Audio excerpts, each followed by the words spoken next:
No one knew what made the beast army stop that night. Just hours earlier, the villagers were celebrating the new year. Then the sky turned red with fire. The beasts came, and by dawn, the village was gone. 4 young survivors escaped under Murray's lead, with thousands of monsters chasing from dusk till dawn. Their only hope reached the White Tower before sunrise. At the river, the ferrymen refused to help until Murray paid 10 times the price. They pushed the boat into the water.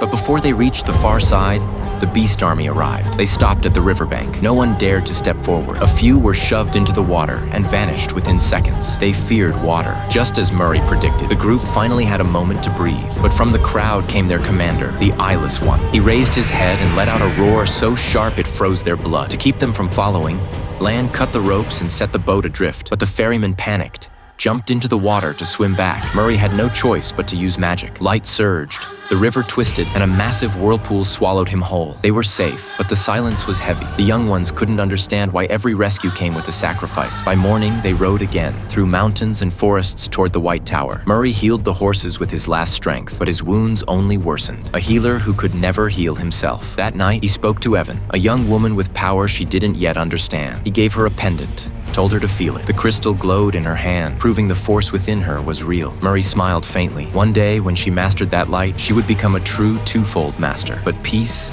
never lasts. Later that night, Rand woke up choking. He reached into his throat and pulled out a bat. At sunrise, they found dozens of dead bats on the ground. Everyone had the same dream. Murray knew it was a warning. They had to move, fast. On the road, they met the White Cloaks, a fanatical order that hunted the twofold masters. Murray hid his ring and his pain, barely passing their inspection. By nightfall, they made camp at the foot of the mountain. The fire burned low, and for a moment, everything was quiet. Then a roar cut through the darkness. High on the ridge, the Eyeless One was watching them. His scream echoed through the valley, a sound straight from hell.